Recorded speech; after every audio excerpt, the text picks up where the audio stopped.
تابعنا كأس العالم وهو كيدور من قارة لأخرى.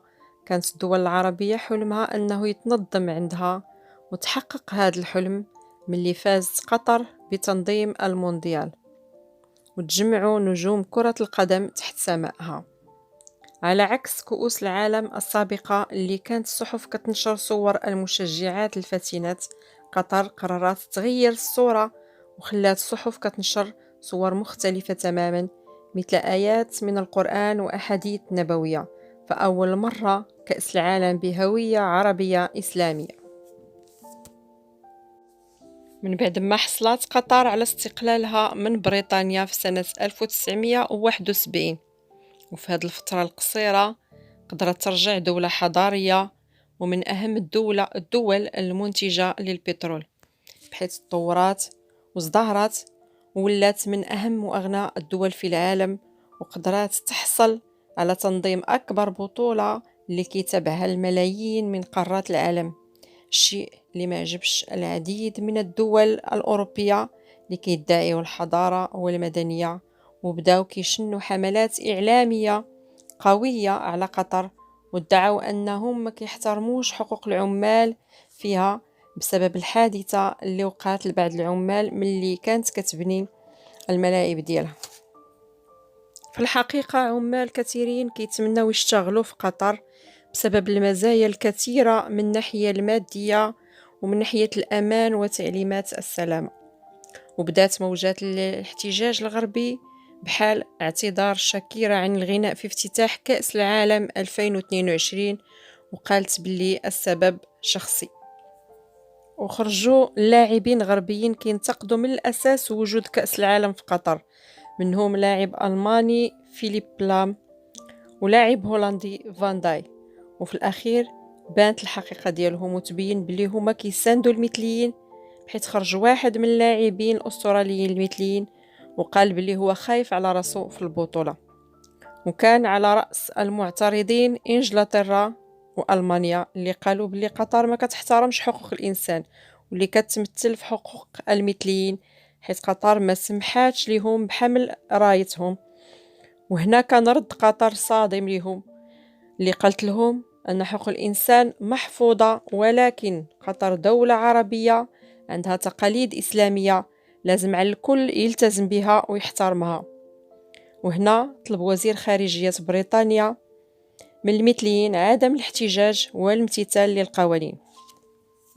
قطر ما خافتش من ردود فعل الدول الغربية واستمرت في جهودها لتأكيد هويتها الإسلامية، وقررت اللجنة المنظمة للبطولة بعمل مجموعة من الأنشطة المرافقة لكأس العالم، بحال افتتاح كأس العالم بآيات قرآنية ووضع جداريات ولوحات مكتوب عليها أحاديث نبوية وآيات قرآنية مترجمة للإنجليزية، ومنعات الخمور في الملاعب. والتحدي الأكبر اللي دارته قطر هو دعوة ذاكر نايك، أشهر عالم إسلامي اللي سلم على يديه أعداد كبيرة من الغربيين، وطلبوا منه يقدم محاضرات دينية طوال فترة كأس العالم. هذا بالإضافة إلى إقامة أكشاك متطورة أمام الملاعب المهمة ديالها، توزيع كتب حول الإسلام والتعريف به بعدة لغات. وظهرت التقارير قالت باللي جهود قطر جابت نتيجة، وأسلم تقريبا 558 مسلم جديد. أما الخطوة الأجرأ هي مع إسرائيل، بحيث قطر ألغت اسم إسرائيل على خريطة العالم الرسمية وبدلاته باسم فلسطين المحتلة. ورفضت قطر كذلك طلب إسرائيل بإقامة سفارة مؤقتة لرعاية لاعبيها ومشجعيهم. هنا اضطرت إسرائيل تطلب من مواطنيها ياخدوا الحذر ديالهم، حيث هما في دولة ما معترفاش بهم أساسا. قطر قدمت مظهر مشرف جدا للتنظيم، سكت جميع المعترضين، بحيث صرفت حوالي 220 مليار دولار إجماع تكاليف البنيات التحتية استعدادا للمونديال، وصرفت حوالي 7 إلى 8 مليار دولار على بناء وتطوير الملاعب لاستقبال المباريات. وكان تصميم الملاعب خلاب وفني، فهناك ملاعب على شكل خيمة وعلى شكل طاقية والعديد من الأشكال الفنية الجميلة، بالإضافة إلى توفر 100 فندق عالمي، بالإضافة إلى الشقق والفيلات والخيم والوحدات السكنية، وبالإضافة إلى السفن السياحية.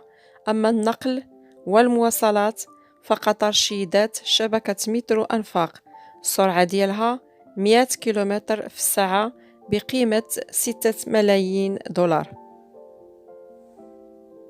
وفي الأخير كنقولوا بلي هذا الإنفاق ما غيكونش على الفاضي، ولكن غادي يساعد في نمو الاقتصاد القطري اللي غادي يتحول مركز مال وأعمال متسارع النمو.